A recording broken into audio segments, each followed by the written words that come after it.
Hello विद्यार्थी मित्रांनो, velocity coaching क्लासेसमध्ये आपलं स्वागत आहे. आज आपण रोटेशनल डायनामिक्सचा लेक्चर नंबर 7 नंबरचं लेक्चर पाहणार आहोत.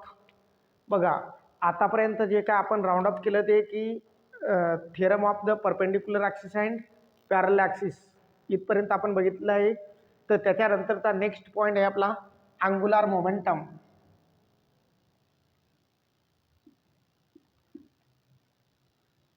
अँग्युलर मोमेंटम कशाला म्हणतात? बघा, angular momentum which is denoted by L. कशाने डिनोट करतो आपण? एल न डिनोट केला जाते अँग्युलर मोमेंटम. बरं, नेमकं मोमेंटम कशाला म्हणतो? आपण क्लास 9th मध्ये आपण बघितलं आहे. काय मोमेंटम कशाला म्हणायचं? मोमेंटम म्हणजे काय? लिनियर मोमेंटम तुम्हाला माहीत असेल. लिनियर मोमेंटम बेसिक क्लिअर पाहिजेत हा, त्याच्याशिवाय काय नाही. Linear momentum which is denoted by P. कशाने दर्शवतो? पी न दर्शवला जातो. आणि लिनियर मोमेंटम म्हणजे काय? It is a product of the mass and velocity. कशाचा प्रोडक्ट? मास अँड व्हेलॉसिटीचा प्रोडक्ट म्हणजे कोण? Linear momentum. लक्षात आलंय? हां. मग हे अँग्युलर मोमेंटम म्हणजे काय माहिती का? जेव्हा एखादी बॉडी ही काय करते, याच्यामध्ये अँग्युलर व्हेलॉसिटीनं रोटेट होते, त्याला आपण त्या बॉडीचा काहीतरी मोमेंटम असेल का नाही, त्या आपण त्याला काय म्हणतो माहिती का? अँग्युलर मोमेंटम असं म्हटलं जाते. आणि त्याचा बेसिक फॉर्म्युला आहे angular momentum L is equal to R vector cross P vector. R vector cross P vector. आणि ते कोण्या फॉर्ममध्ये आहे माहिती का? हे झाला वेक्टर फॉर्ममध्ये. कोण्या फॉर्ममध्ये? Vector form. पण जर एखाद्यानं प्रश्न विचारला, सर स्केलर फॉर्ममध्ये प्रश्न सांगा आपल्याला, अँग्युलर मोमेंटमचा फॉर्म्युला स्केलर फॉर्ममध्ये कसा काढायचा? त्यासाठी आपल्याला दादा की कॅरेक्टरिस्टिक झालेले आहेत वेक्टरच्या. कसं माहिती आहे? कॅरेक्टरिस्टिक काय झाल्यात? क्रॉस जर असेल तर आपण अँगल कोणता वापरतो? Sign theta. आणि जर डॉट प्रोडक्ट जर असेल तर कॉस थिटा. रिमूव्ह केल्यानंतर बरोबर वापरतो का नाही? हां, 11thला पहा सेकंड चॅप्टर स्केलर वेक्टर आहे. त्यालाच आपण आता नवीन टॉपिक आलेला आहे मॅथमॅटिकल वेक्टर्स म्हणून. सेकंड चॅप्टर आहे आपल्याला फिजिक्सला, है का नाही? हां, बघा इकडं काय येणार? L is equal to R P sine theta. Cross असल्यामुळे मी अँगल कोणता घेतला आपला इथं? Sine theta. आणि हे झाला फॉर्म्युला आपल्याला अँग्युलर मोमेंटमचा. कोण्या फॉर्ममध्ये? स्केलर फॉर्ममध्ये. कोण्या फॉर्ममध्ये? स्केलर फॉर्ममध्ये. बरं, नेमकं हे थिटा जे अँगल आहे का नाही, थिटा अँगल कशामधला आहे माहिती का? थिटा बिटवीन कशामधला आहे?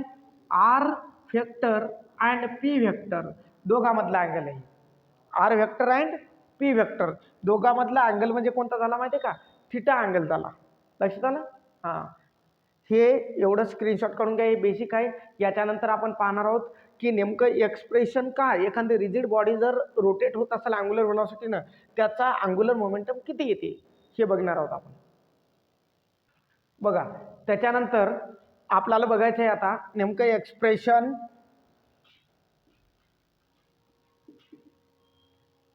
Expression for angular momentum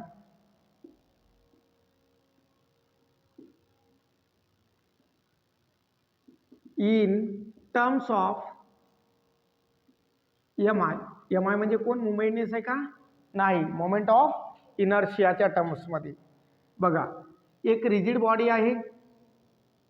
rigid body म्हणजे कशी माहिती आहे का? ओबडधोबड कशी काढू शकता? फक्त गोल सर्कल ना आलं पाहिजे. हा, कशी रिजिड बॉडी त्याला आपण म्हणतो.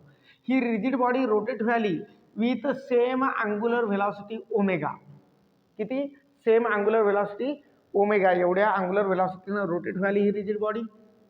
हां, the rigid body consist of n number of tiny particles. Theory कशी लिहायची लक्ष द्या. नोट्स प्रोव्हाइडेड होतील, तुम्हाला टेन्शन घ्यायचं नाही. The rigid body consist of n number of tiny particles having masses m1, m2, m3, mn which are situated at a distance of r1, r2, r3, rn respectively अनुक्रमे. and the linear velocity of the particles. आता बघा, angular व्हेलॉसिटीनं ही body rotate व्हायली, याचा अर्थ प्रत्येक पार्टिकलची angular velocity same आहे. Particle सुद्धा rotate होईल ना, कारण बॉडीमध्ये आहेत ना, कन्सिस्ट आहे तिथे. मग याचा अर्थ लिनियर व्हेलॉसिटी प्रत्येक पार्टिकलची किती येणार माहिती आहे का? लिनियर व्हेलॉसिटी डिफरंट असेल प्रत्येक पार्टिकलची. पहिल्या पार्टिकलची लिनियर व्हेलॉसिटी आहे v1, सेकंडची v2, थर्डचा V3 आणि नंबर ऑफची Vn. बघा ना, पार्टिकलला वाटते का, असे फिलिंग होते का की अँग्युलर व्हेलॉसिटीने मी रोटेट व्हावं गोल? नाही ना, प्रत्येक पार्टिकलची लिनियर व्हेलॉसिटी डिफरंट आहे ना. लक्षात आलंय? ही झाली आपली डायग्राम. याच्यामध्ये काय लिहायचं माहिती आहे का? याच्यामध्ये थिअरी लिहावं लागेल तुम्हाला कशी. Consider a rigid body consist of n number of particles having masses m1 m2 m3 mn number of masses आहेत, है नाही, which are situated at a distance of r1 r2 r3 rn. त्याच्यानंतर लिहावं लागेल तुम्हाला the rigid body rotates with the same angular velocity. कशाने rotate व्हाली? Same angular velocity. आणि त्याच्यानंतर लिहावं लागेल तुम्हाला the particle rotate with the same angular velocity. Particle सुद्धा सेम अँग्युलर व्हेलॉसिटी रोटेट व्हालेत ना. But linear velocity of the nth particle are different. प्रत्येक पार्टिकलची लिनियर व्हेलॉसिटी कशी आहे? डिफरंट आहे. आणि लिनियर व्हेलॉसिटीचा बेसिक फॉर्म्युला फर्स्ट लेक्चरमध्येच झाला आहे आपला, v is equal to R omega. झाला का नाही बेसिक फॉर्म्युला? हां, आता इकडे लक्ष द्या. मग आपल्याला काय करावं लागेल माहिती आहे का? अगोदर पहिल्या पार्टिकलची लिनियर व्हेलॉसिटी काढावं लागेल, सेकंडची काढावं लागेल, थर्डची, नंबर ऑफची. त्याच्यानंतर आपल्याला काय अँग्युलर मोमेंटम काढावं लागेल. अँग्युलर मोमेंटमचा बेसिक फॉर्म्युला आहे R vector cross P vector, आहे का नाही? हे बेसिक फॉर्म्युला आहे अँग्युलर मोमेंटमचा. तर पहिले आपल्याला लिनियर मोमेंटम माहीत पाहिजे. प्रत्येक पार्टिकलचा लिनियर मोमेंटम काढायचा. त्याच्या अगोदर प्रत्येक पार्टिकलची व्हेलॉसिटी काढायची. म्हणजे हे आपल्या डेरिव्हेशन सॉल्व करण्याच्या स्टेप झाल्या. ही पहिली स्टेप, ही सेकंड स्टेप आणि थर्ड स्टेप. आपल्याला लिनियर मोमेंटम जे काढायचं आहे आपलं अँग्युलर मोमेंटम काढायचे आपल्याला, ही in terms of moment of इनर्शियामध्ये, पण पूर्ण बॉडीचा काढायचा आहे. टोटल बॉडीचा आपल्याला अँग्युलर मोमेंटम काढायचा आहे. तर काय करावं लागेल? पहिले प्रत्येक पार्टिकलचा आपला लिनियर व्हेलॉसिटी, त्याच्यानंतर प्रत्येक पार्टिकलची आपल्याला काय, आपला लिनियर मोमेंटम, प्रत्येक पार्टिकलचा अँग्युलर मोमेंटम काढावं लागेल. आणि नंतर मग प्रत्येक पार्टिकलचा काढला की टोटल याची काय करायची? बेरीज करायची. तर सगळ्या पार्टिकलचा आपल्याला टोटल रिजिड बॉडीचा काय निघाला आपल्याला? Angular momentum. कसा? जसे की एखादा बॉक्स आहे, या बॉक्समध्ये 6 बुक आहेत. असे किती बुक आहेत? 6 बुक्स आहेत आपल्याला या बॉक्समध्ये. मग 6 बुक आहेत. तर आपल्याला या टोटल बॉक्समध्ये असणाऱ्या बुकची किंमत काढायची असेल तर अगोदर काय करावं लागेल? एका बुकची किंमत, नंतर दुसऱ्या, नंतर तिसऱ्या, नंतर चौथ्या, पाचव्या, 6व्या, आहे का नाही? प्रत्येक याची काय करावं लागेल आपल्याला? किंमत काढावं लागेल ना, व्हॅल्यू. नंतर सगळ्याची काय करतो आपण? समेशन, म्हणजे बेरीज. तसंच प्रत्येक पार्टिकलचा लिनियर मोमेंटम काढावं लागेल, सगळ्यांची बेरीज करायची. तर टोटल बॉडीचा काय करावं लागेल? लिनियर मोमेंटम निघते का नाही? पण लिनियर मोमेंटम काढण्यासाठी आपल्याला बेसिक फॉर्म्युला आहे R vector cross P vector. आताच पाहिलं आपण. म्हणजे आर म्हणजे रेडियस आणि पी म्हणजे कोण? Linear momentum. पण प्रत्येक पार्टिकलचा लिनियर मोमेंटम आहे का आपल्याकडे? नाही. तर सर्वात पहिले काय करावं लागेल? प्रत्येक पार्टिकलचा लिनियर मोमेंटम काढावा लागेल. त्याचा काय फॉर्म्युला? Mass into velocity. मग व्हेलॉसिटी आहे का प्रत्येक पार्टिकलची लिनियर? नाही ना. मग त्याच्या पहिले आपल्याला लिनियर व्हेलॉसिटी काढावं लागेल. लक्षात आली गोष्ट? हां, एकेकानं आपण सॉल्व करता बघा इकडे. आता पहिले बघूता लिनियर व्हेलॉसिटी ऑफ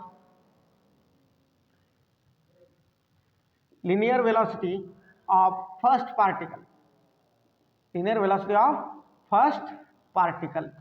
पहिल्या पार्टिकलची लिनियर व्हेलॉसिटी किती येणार माहिती आहे का? बेसिक फॉर्म्युला काय? V is equal to R omega. पण लिनियर व्हेलॉसिटी पहिल्या याची म्हणल्यानं काय येणार माहिती का? V1.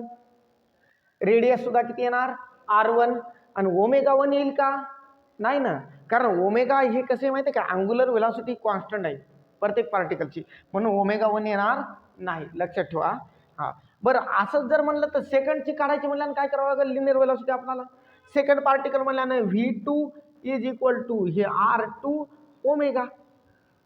झाली का नाही सोपी? फक्त 1च्या जागी काय करायचं? 2. काय हार्ड आहे याच्यात? मग राहिलं V3चं किती येणार? V3 is equal to R3 omega. Number ऑफची किती येणार? Vn is equal to Rn into omega. का अवघड आहे याच्यात? लक्षात आली गोष्ट?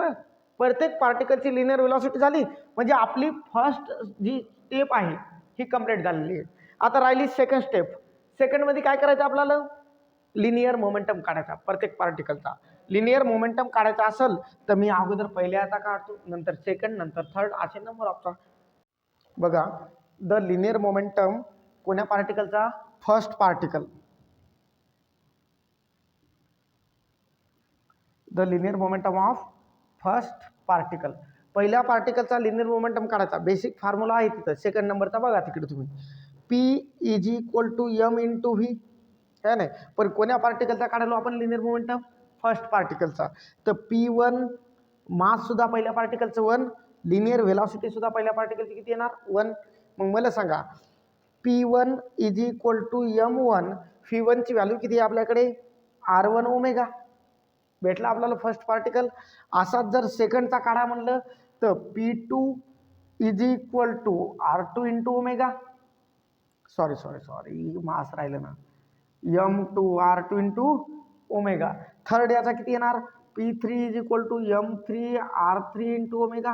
नंबर ऑफ पार्टिकल असतील तर Pn is equal to Mn Rn into omega. भेटला आपल्याला. सेकंड स्टेप पण आपली ही जी कंप्लीट आहे झाले.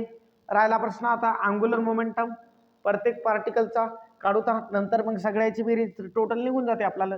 The angular momentum of first particle. The angular momentum of first particle. कोण्या पार्टिकलचा? First particle. किती येणार फर्स्ट पार्टिकलचा? L1 is equal to R1 cross P1. Basic formula लिहून घेतला आपण. तर P1 ची व्हॅल्यू किती आहे आपल्याकडे?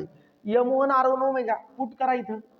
R1 ॲज इट इज जशाला तसं इंटू P1. P1 ची व्हॅल्यू किती आहे? M1 R1 omega. इकडे लक्ष द्या. सगळ्या टर्म मल्टिप्लाय लिहायचा तर काही फरक पडत नाही. कुठल्या कुठे लिहिल्या तर मागं पुढं. मग मी काय करतो? M1 अगोदर लिहितो. R1 इंटू R1 म्हणजे R1 चा काय झाला? स्क्वेअर. आणि ओमेगा जशाला तसं. कशाची व्हॅल्यू झाली? L1. L2 ची व्हॅल्यू काढा बरं असेच. L2 is equal to M2 R2 square omega. असंच किती येतं particle number of? Ln is equal to Mn Rn square omega. सगळे याचा काढा आपण अँग्युलर मोमेंटम. आता आपल्याला काढायला सांगितलं की टोटल बॉडीचा अँग्युलर मोमेंटम. तर काय करायची? प्रत्येक अँग्युलर मोमेंटमची आपण ॲडिशन करायची. त्यालाच आपण समेशन म्हणतो, है नाही. म्हणून मी इथं लिहू शकतो total angular momentum of rigid body. कोणाचा? रिजिड बॉडीचा टोटल अँग्युलर मोमेंटम किती येणार? L इज इक्वल टू पहिल्या पार्टिकलचा अँग्युलर मोमेंटम. पहिल्याचा किती आहे? M1 R1 square omega plus second particle M2 R2 square omega. असे किती पार्टिकल आहेत? Number of plus Mn Rn square omega. तर इकडे लक्ष द्या. पहिल्या पार्टिकलचं मास M1, सेकंडचे M2, थर्डचे Mn. मास डिफरंट आहे. रेडियस बघा R1, सेकंडचे R2, थर्ड नंबर ऑफची Rn. रेडियस सुद्धा डिफरंट आहे. ओमेगा म्हणजे अँग्युलर व्हेलॉसिटी. पहिल्या पार्टिकलची ओमेगाच आहे, सेकंडची ओमेगा आहे. नंबर ऑफ घेतले तरी ओमेगा आहे. म्हणजे ओमेगा हे आपल्याला कॉमन काढता येते. तर ब्रॅकेटमध्ये राहिलंय कोण मग आपल्याला? M1 R1 स्क्वेअर प्लस इथं कोण राहिले? ओमेगा जर बाहेर काढलं तर M2 R2 square dash number of Mn Rn square आणि इंटू ओमेगा. सगळ्याला मल्टिप्लाय कॉमन काढले ना आपण. आता बघा the product of the mass and square of distance between them. Moment of इनर्शियाचा फॉर्म्युला आहे. बघितलंय आपण याच्या अगोदरच्या लेक्चरमध्ये आपण, आहे नाही. पहिल्या पार्टिकलचा मोमेंट ऑफ इनर्शिया 1 असल्यामुळं, इथं सेकंड असल्यामुळं सेकंड पार्टिकलचा moment of inertia, number of असल्यामुळे नंबर ऑफ पार्टिकलचा मोमेंट ऑफ इनर्शिया. आपल्याकडे जर 1,00,000 पार्टिकल असतील असे तर सगळ्यांची बेरीज करायला आपल्याला आन्सर की किंवा आपली नोटबुक पुरेल का आपल्याला? नाही. मग यासाठी एक शॉर्टकट फॉर्म्युला मी लिहून दिलता. Summation I is equal to 1 to n MI square, है नाही. आणि इंटू ओमेगा जसं तसं. आणि कशाचा फॉर्म्युला आहे माहिती आहे का? Moment of इनर्शियाचा.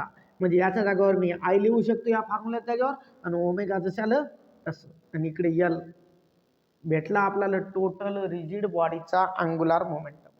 बरं एक मिनिट इकडे लक्ष द्या. आता लिनियर मोमेंटमचा फॉर्म्युला आपल्याकडे मास इंटू वेलॉसिटी, है नाही. बरं लिनियर मोमेंटम कशाने डिनोट करतो आपण? P न. तर अँग्युलर मोमेंटम L न डिनोट करतात. फरक काहीच नाही. फक्त जर एखादी लिनियर आणि अँग्युलर मध्ये मी अनालॉजी सांगितली होती अगोदर, त्याच्यामध्ये थोडासा बदल आहे, बाकी काही फरक नाही. मास एम न दर्शवतात. इथं सुद्धा मासच आहे पण ते आय न दर्शवतात, मोमेंट ऑफ इनर्शिया. म्हणजे moment of inertia nothing but the mass of the rigid body.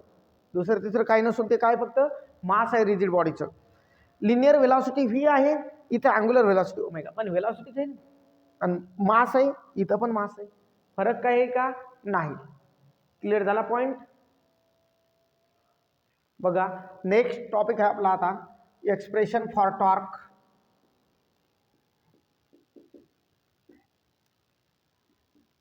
कोणाचं एक्सप्रेशन? टॉर्क. टॉर्क म्हणजे काय सांगतो इन टर्म्स ऑफ, कोणा टर्म्स मध्ये? एम आय, मोमेंट ऑफ इनर्शियाच्या टर्म मध्ये. तर बघा एक rigid body consist of n number of tiny particles having masses m1, m2, m3, mn, which are situated at a distance of r1, r2, r3, rn respectively. The rigid body rotate with the same angular acceleration alpha. Rigid body rotate व्हायली पण किती acceleration ना? Alpha ना. Same angular acceleration आहे, constant आहे. म्हणजे या पार्टिकलचं सुद्धा अँग्युलर ॲक्सेलरेशन कसं असणार? सेम असणार. पण आपल्याला काय करावं लागेल माहिती का? प्रत्येक पार्टिकलचा ॲक्सेलरेशन सेम आहे म्हणजे पण फोर्स वेगळा आहे. पहिल्या पार्टिकलचा फोर्स F1, सेकंडचा F2, थर्ड पार्टिकलचा F3, नंबर ऑफ पार्टिकलचा Fn. आणि याच्यामध्ये आपल्याला काय करावं लागेल? जसं आपण आताच पाहिलं कायनेटिक एनर्जी जर का आपलं अँग्युलर मोमेंटम काढा आपण, तर अँग्युलर मोमेंटम काढण्यासाठी प्रत्येक पार्टिकलचा अँग्युलर मोमेंटम काढला होता. तर टोटल याची काय केली आपण? बेरीज केली. तसंच आपल्याला टोटल बॉडीचं आपल्याला काय काढायचं माहिती का? टॉर्क. बरं टॉर्क म्हणजे काय रे? टॉर्क म्हणजेच फोर्स आहे ना, फक्त अँग्युलर मोशनमध्ये त्याचं नाव बदललं. फरक आहे काही? एखादी जर बॉडी असेल लिनियर मोशनमध्ये, आपण तिला मूव्ह करत असेल तर त्याला आपण फोर्स लावतो.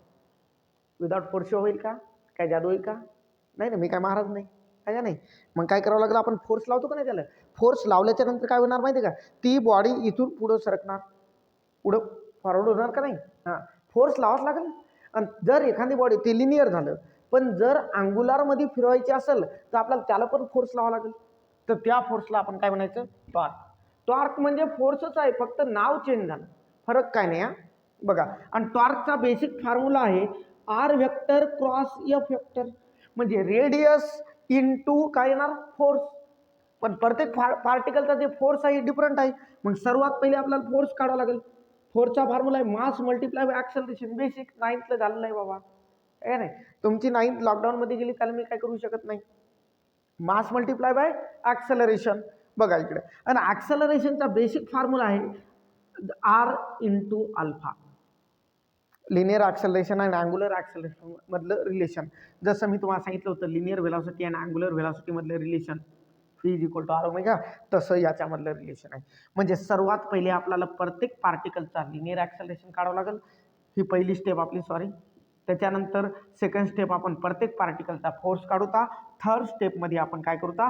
प्रत्येक पार्टिकलचा टॉर्क काढूता. मग सगळ्या टॉर्कची बेरीज करायची, त्याला आपण म्हणतो टोटल टॉर्क. जसं आपण अँग्युलर मोमेंटम काढला त्याच पद्धतीने करायलो, फक्त फॉर्म्युले डिफरंट आहेत, फरक काही नाही, मेथड सेम आहे. बघा, मग पहिले काय करावं लागेल आपल्याला? लिनियर ॲक्सेलरेशन काढावं लागेल. म्हणून मी इथं लिहितो the linear acceleration of first particle. कोण्या पार्टिकलचं? फर्स्ट पार्टिकलचं लिनियर ॲक्सेलरेशन किती येणार? बघा इकडे, लिनियर ॲक्सेलरेशन फर्स्ट पार्टिकलचं A = R इंटू अल्फा. पण फर्स्ट पार्टिकल असल्यामुळे A1, रेडियस सुद्धा R1, अल्फा 1 येईल का? नाही, मी आताच सांगितले अल्फा कॉन्स्टंट आहे. बघा इकडे, मग असं सेकंडचं सांगा बरं रे. सेकंडचा A = R इंटू अल्फा, पण सेकंड म्हणल्याने A2R2. काय फरक आहे? 1 आणि 2 म्हणायचे का माहीत आपल्याला? सर आम्ही काय पहिलीत आहे काय म्हणसाल पुन्हा? हां, तसं काय नाही रे बाबा. A3 = R3 इंटू अल्फा येते तुम्हाला 1, 2. मग नंबर ऑफ असतील तर AN = RN इंटू अल्फा. अवघड आहे काही? काहीच अवघड नाही. बघा, लिनियर ॲक्सेलरेशनची आपण टर्म झाली पूर्ण आपली. प्रत्येक पार्टिकलचा लिनियर ॲक्सेलरेशन काढला AN पर्यंत. आता सेकंड स्टेप आहे आपली, काय माहिती आहे का? फोर्स काढायचा आपण प्रत्येक पार्टिकलचा. फोर्स काढण्यासाठी आपल्याला काय करावं लागेल, पहिल्या पार्टिकलचा फोर्स काढावा लागेल. The force acting on first particle. The force acting on first particle. पहिल्या पार्टिकलचा जर फोर्स काढायचा असेल तर आपल्याला काय करावं लागेल माहिती का, F is equal to ma mass multiply by acceleration. Basic formula आहे. पहिल्या पार्टिकलचा फोर्स म्हणल्याने F1, पहिल्या पार्टिकलचं मास किती आहे m1. मास सेम आहे का, नाही. लिनियर ऍक्सेलरेशन सुद्धा सेम आहे का, नाही. म्हणून a1 दिलं. तर a1 ची व्हॅल्यू आहे आपल्याकडे किती आहे बघा इकडे, m1. a1 ची व्हॅल्यू किती आहे, r1 इंटू अल्फा. हे झाला पहिल्या पार्टिकलचा फोर्स. सेकंडचा असाच काढा बरं. आणि second F2 is equal to m2 r2 into alpha. फक्त नंबर 2 द्या, फरक काही नाही बाबा. F3 is equal to m3 r3 alpha. Number of जर असतील ते Fn is equal to mn rn into alpha. भेटला प्रत्येक पार्टिकलचा आपल्याला काय फोर्स. आता आपल्याला काढायचे काय माहिती का, प्रत्येक पार्टिकलचा टॉर्क. सेकंड स्टेप पण कंप्लीट झाली आपली, राहिला फक्त थर्ड स्टेप. टॉर्क काढायचा प्रत्येकाचा टॉर्क काढा टोटल याचा पार्टिकलचा, तर सगळ्यांची ॲडिशन करायची, टोटल टॉर्क निघून जाते आपल्याला. बघा इकडे मग काय करतो मी इथं, torque acting on first particle. Torque acting on first particle. पहिल्या पार्टिकलवर किती टॉर्क ऍक्ट व्हायला, तर tau is equal to R into F. पण पहिला पार्टिकल म्हणल्यानं 1, रेडियस सुद्धा 1, फोर्स सुद्धा 1 आहे का नाही. तर फोर्स काढलेला आपण पहिल्या पार्टिकलचा F1 हे m1 r1 alpha, m1 r1 alpha. तर इकडे लक्ष द्या. आता मी काय करतो, m1 पहिल्यांदा लिहितो r1 इंटू r1 चा स्क्वेअर अल्फा. ते झाला टो म्हणायचं त्याला, टी म्हणायचं का नाही. टीचा थोडासा असं कर्व करायचं, लक्षात आलं. टी म्हणजे हे असं असते, समजते हा. टो म्हणायचं, टो. त्याला टॉर्क डिनोटेड करतो, टो न दर्शवतो आपण टॉर्क. बघा इकडे सेकंडचा किती येणार मग आता, tau 2 is equal to m2 r2 square alpha. Number of particle असतील तर tau n is equal to mn rn square alpha. म्हटलं ना. बघा टोटल प्रत्येक पार्टिकलचा आपण टॉर्क काढला. आता टोटल टॉर्क काढायचा. रिजिड बॉडीवर टोटल टॉर्क किती ऍक्ट व्हायला आहे, टॉर्क म्हणजे फोर्स किती ऍक्ट व्हायला आहे, रोटेट व्हायली का नाही ती बॉडी. टोटल टॉर्क लिहावं लागेल ना, total torque acting on rigid body. Total torque acting on rigid body. Total torque म्हणजे tau is equal to tau 1 plus tau 2 plus tau 3 plus डायडेडस टो n पर्यंत. तर पहिल्या पार्टिकलचा टॉर्क किती आहे, m1 r1 स्क्वेअर अल्फा. सेकंडचा किती आहे, m2 r2 square alpha. असे किती पार्टिकल आहे, नंबर ऑफचा किती आहे रे, mn rn स्क्वेअर अल्फा. याच्यामध्ये कॉमन काय दिसते, मास तर डिफरंट आहे, रेडियस सुद्धा डिफरंट आहे नाही. मग काय अल्फा कॉन्स्टंट आहे, कॉमन निघते अल्फा. मग ब्रॅकेटमध्ये कोण राहिले, m1 r1 square plus m2 r2 square plus dash mn rn square आणि इंटू काय येणार अल्फा. बघा आता इकडे हे कशाचा फॉर्म्युला आहे, आताच पाहिला तर मोमेंट ऑफ इनर्शिया आहे का नाही. म्हणजे summation i is equal to 1 to n mi ri square आणि इंटू अल्फा जसं आलं तसं. कशाचा फॉर्म्युला आहे, मोमेंट ऑफ इनर्शिया i आणि हे अल्फा जसं आलं तसं. भेटला टॉर्कचा formula in terms of moment of inertia. कोणत्या टर्ममध्ये, मोमेंट ऑफ इनर्शियाच्या टर्ममध्ये हे फॉर्म्युला भेटला का नाही. आई मोमेंट ऑफ इनर्शिया आहे. बरं याची अनालॉगी फोर्स सोबत जुळतात. सर तुम्ही म्हणले टॉर्क म्हणजे फोर्स असते का, याचं आपलं रिलेशन बघा ना. फोर्सच्या जागेवर टॉर्क आलं, आई म्हणजे मोमेंट ऑफ इनर्शिया, त्यालाच आपण अँग्युलर टर्ममध्ये मास म्हणतो. फरक नाही, मासच कन्सेप्ट आहे ना. बघा मासला मास आहे का नाही ते. अल्फा म्हणजे ॲक्सेलरेशन आहे, पण अँग्युलर आहे, इथं लिनियर आहे. कारण हे जे फोर्स आहे, हे जी बॉडी स्ट्रेट लाईनमध्ये मूव्ह होते त्याच्यावर तेवढा फोर्स लागतो, जी बॉडी रोटेट होते का नाही त्याच्यावर फोर्स एवढा लागतो. त्याला आपण टॉर्क म्हणतो, I into alpha. Okay, screenshot काढून घ्या. बघा त्याच्यानंतर नेक्स्ट आहे कन्झर्वेशन ऑफ अँग्युलर मोमेंटम.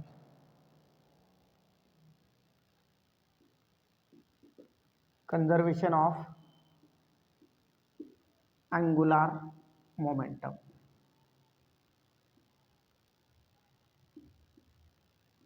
बघा इकडे अँग्युलर मोमेंटम आपल्याला कंजर्व दाखवायचा.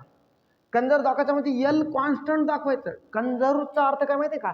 कॉन्स्टंट. अँग्युलर मोमेंटम कॉन्स्टंट कसा राहील हे आपल्याला पाहिजे. बघा इकडे आता आपण सर्वात पहिली आपल्याला बेसिक माहित आहे अँग्युलर मोमेंटमचा फॉर्म्युला. काय माहित आहे? L is equal to R vector cross P vector. माहिती आहे का नाही? आताच पाहिलं ना आपण. हां, मग मला सांगा आपल्याला या इक्वेशनला मी काय करतो माहिती आहे का? डिफरन्शिएट करतो. या इक्वेशनला डिफरन्शिएट करतो बोथ साईडला. काय करतो? डिफरन्शिएट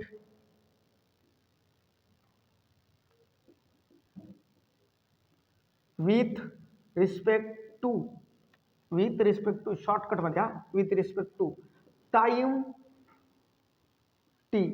कोणासोबत डिफरन्शिएट करायला इक्वेशनला? With respect to time T सोबत डिफरन्शिएट करायला. याचा अर्थ डिफरन्शिएशन घ्यायचं डी बाय डी टी. चालेल? कोणा एल इज इक्वल टू इथं सुद्धा डिफरन्शिएशन घ्यायचं डी बाय डी टी. कोण आहे? R vector cross P vector. लक्षात आलं? आता हे डिफरन्शिएशन सॉल्व कसं करायचं? मॅथवाले असतील तर लवकर लक्ष देईल. विदाऊट मॅथवाल्याने इकडे लक्ष द्या. 11th ला आपल्याला फिजिक्समध्ये चॅप्टर आहे मॅथमॅटिकल व्हेक्टर्स. त्याच्यामध्ये आपल्याला इंटिग्रेशन डिफरन्शिएशन सगळं झालेलं आहे. ज्यांनी नाही केलं त्याला मी काय करू शकत नाही दादा तुम्हाला. बघा इकडे जर दोन प्रॉपर्टी मल्टिप्लायला असतील तर याचं डिफरन्शिएशन कसं घ्यायचं? पहिली प्रॉपर्टी जशाला तशी लिहायची. पहिली प्रॉपर्टी कोणती? आर. सेकंड प्रॉपर्टीचं differentiation D upon D T. Second property कोणती? पी. प्लस पुन्हा सेकंड प्रॉपर्टी जशाला तशी पहिले याचं डेरिव्हेटिव्ह घ्या म्हणजे D by D T R into काय येणार? पी. लक्षात आलं? सेकंड प्रॉपर्टी जशाला तशी फर्स्टचं डेरिव्हेटिव्ह घेतलं. आता बघा इकडे हे इकडे D L upon D T आज इट इज जशाला तसं. बट किंतु परंतु म्हणू शकतो ना अधिकार आहे मला. काय माहिती आहे का? पी म्हणजे लिनियर मोमेंटम. अरे आताच पाहिलं ना पी म्हणजे कोण होतं? Linear momentum. एल म्हणजे अँग्युलर मोमेंटम आहे का नाही? हां सर एवढं काय लक्षात राहत नाही. काय सांगता बाबा तुम्ही? सांगावं लागते बाबा कधी मध्ये. फॉर्म्युला काय त्याचा? M into v mass into velocity आहे का नाही formula? And D R upon D T. R म्हणजे रेडियस. रेडियस आणि की डिस्टन्स. आणि distance upon time. Distance upon time म्हणजे वेलोसिटी. सर तेवढं तर माहीतच आहे आम्हाला आहे का नाही? हां मग आता एक लक्ष द्या.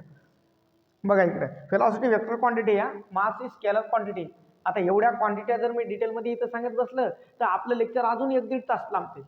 त्याच्यामुळे मी काय तेवढ्या डिटेलमध्ये सांगत नाही. कारण मी असं क्लिअर करून धरतो की तुमची 11th ला क्लिअर झालेलं आहे पूर्णपणे. याच्यामुळे मी सांगतो.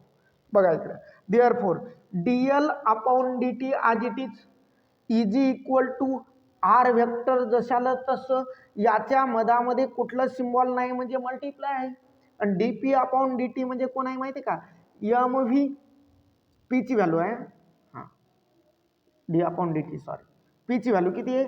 मास इंटू वेलॉसिटी. डेरिव्हेटिव्ह आता येतं चालेल. प्लसला plus D R upon D T म्हणजे कोण माहिती आहे का? फी. हे काय इथं D R upon D T आताच पाहिलं ना. फी इंटू पीची व्हॅल्यू किती आहे? M into V. फरक आहे काही? काहीच नाही. चला पुढं सर. चला मग D L upon D T आज इट इज इक्वल टू मी काय करतो माहिती आहे का? डेरिव्हेटिव्ह कोणाचं असते माहिती आहे का? व्हॅरिएबल व्हॅल्यूचं असते. कॉन्स्टंटचं असते का? नाही. 11th झालेलं आहे. मग ही कॉन्स्टंट व्हॅल्यू एम आहे ही बाहेर काढा. एम जर बाहेर काढलं तर एम बाहेर काढतो इंटू आर व्हेक्टर जशाला तसं. मग डेरिव्हेटिव्ह कोणाचं राहिलं रे? Into D V upon D T. व्हेलॉसिटीचं फक्त डेरिव्हेटिव्ह राहिले. आणि प्लसला प्लस इथं बघा एम अगोदर लिहितो व्ही नंतर लिहितो. M into V vector cross V vector. V cross V. लक्षात आलं? हां मी आलं थोडंसं ब्रॅकेटमध्ये टाकतो. ये शंखा काही शंका नाही ना. काय बोलायले तुम्ही? बघा इकडे आता बट किंतु परंतु है नाही. D V upon D T derivative. व्हेलॉसिटीचं डेरिव्हेटिव्ह म्हणजे ॲक्सेलरेशन. माहीत असते का नाही? नाही माहीत. चला डेरिव्हेटिव्ह घाला तिकडं. इकडे लक्ष द्या आता. The rate of change of velocity with respect to time is called acceleration. नवीला झालंय ना. मग असं सांगा ना सर ॲक्सेलरेशन. लक्षात आलं? हां. त्याच्यानंतर आपल्याला 11thला झालेलं आहे काय माहिती आहे का, दोन व्हेक्टर क्वांटिटी सेम आहेत, दोन्ही पण व्हेक्टर क्वांटिटी, आणि त्यांचा प्रोडक्ट किती असते माहिती आहे का, 0. Characteristics of the vector product त्याच्यामध्ये तुम्ही बघू शकता. हां, मग बघा इकडे, देअरफॉर dl अपॉन dt जशाला तसं इज इक्वल टू m जशाला तसं इंटू r जशाला तसं आहे का नाही, इंटू dv अपॉन dt म्हणजे a आहे का नाही. मी काय करतो माहिती आहे, याला थोडंसं वेगळ्या पद्धतीने लिहितो, m r अगोदर लिहितो इंटू m आणि dv अपॉन dt म्हणजे कोण, a. फरक काही नाही दादा, प्लसला प्लस आहे का नाही, m इंटू व्ही. याची किंमत किती आहे, 0. 0 ने जर मल्टिप्लाय केलं तर टोटल टर्म 0, म्हणजे लिहायचं काम नाही. आणि मास मल्टिप्लाय बाय ॲक्सेलरेशन म्हणजे कोण आहे, फोर्स. आताच बघितलं आपण, म्हणजे याला आर वेक्टर आणि याच्या जागेवर मी फोर्स लिहू शकतो है का नाही. हां, आणि इकडे dl अपॉन dt. आर इकडे पाहा आता मायच्या नाव, बट किंतु परंतु. टॉर्क म्हणजे काय रे, बेसिक फॉर्म्युला लिहून देता ना, R vector cross F vector. आताच झालाय, झाला का नाही. हा, R vector cross A vector म्हणजे कोण, टॉर्क. म्हणजे याच्या जागेवर मी टो लिहू शकतो नाही, टॉर्क. म्हणजे देअरफॉर dt आपलं dl upon dt is equal to torque. लिहिता येते का नाही. आणि जर असं if torque is equal to constant, torque जर कॉन्स्टंट असेल, कॉन्स्टंट म्हणजे 0. झिरोचा अर्थ असा नाही रे बाबा, 0 म्हणजे टोटल टर्म 0 आहे. झिरोचा अर्थ याचा अर्थ कॉन्स्टंट होतो, म्हणजे प्लस पण व्हायला मायनस पण व्हायला का, याचा अर्थ इन्क्रीज किंवा डिक्रीज व्हायला का टॉर्क, नाही, कॉन्स्टंट राहिलाय झिरोचा अर्थ. हां, तर therefore dl upon dt is equal to 0. 0 यानी की constant, that is l is equal to constant. म्हणू शकतो अधिकार आहे, प्राप्त झालाय, मलाच नाही तुम्हालाही पण. यल कॉन्स्टंट आहे म्हणजे कोण कॉन्स्टंट आहे, अँग्युलर मोमेंटम कॉन्स्टंट आहे. आणि कन्झर्वचा अर्थ काय होतो, कन्झर्वेशन म्हणजे कॉन्स्टंट. लक्षात आली गोष्ट. चला.